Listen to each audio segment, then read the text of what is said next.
টুর্নামেন্টে আবারও চমক দেখিয়ে দিল সেই কলোরা থানার মিকাইল ৩২ দলীয় টুর্নামেন্টে। পলিরাট ভাতুরিয়া দ্বিতীয় রাউন্ডের খেলায় আপনারা দেখতে থাকুন হিটি কি করে মিকাইল। মিকাইল অনেক ভালো মানের একজন প্লেয়ার।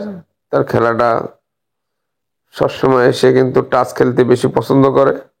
আপনারা দেখুন কিভাবে টাচে খেলে।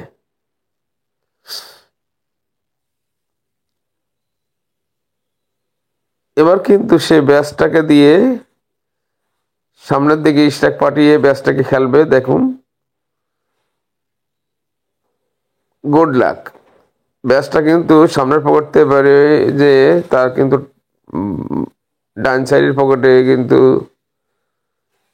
গুড লাক এক হিসেবে গুড লাক বলা যায়। তারপরে আবার খাড়া অ্যাঙ্গেল খেলার চেষ্টা। দেখুন, রেডটাকে হাতে নিয়ে অসাধারণ অসাধারণ একটি মার। আবারও সাদা টাচ এবং কালো টাচ করে মুখের গুটি খেলা, এটাও একটা গুড ফেভার। এবার দেখা যাক মিকাইল সাদা অ্যাঙ্গেল খেলে রেড হাতে নেওয়ার চেষ্টা। আপনারা দেখতে থাকুন।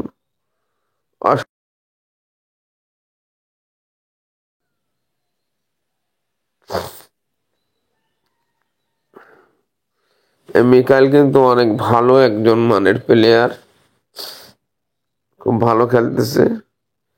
তারা স্থানীয় টিম পেয়েছে বলে খুবই আনন্দের মাঝে খেলা করতেছে। আপনারা দেখুন, ভাবেছে স্থানীয় টিম আমাদেরকে সহজে পরাজয় করতে পারবে না।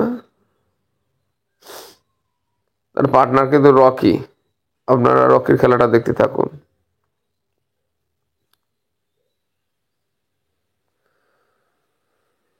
রকিও কিন্তু অনেক ভালো একজন অভিজ্ঞ প্লেয়ার, নবীন প্লেয়ার।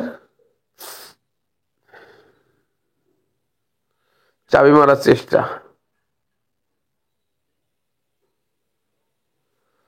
অসাধারণ একটি চাবি মারলেন। মেরে সাদাটাকে হাতে নেওয়ার চেষ্টা ছিল, কিন্তু আসলে হাতে এসেও কিন্তু গুটিটা একটু দূরে চলে গেছে।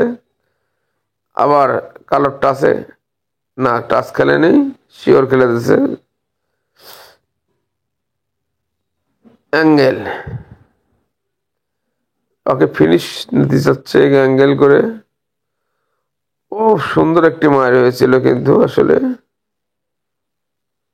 Bad luck. দেখা যাক স্থানীয় প্লেয়ার কেমন খেলে, আপনারা দেখতে থাকুন। ডিসফেভার।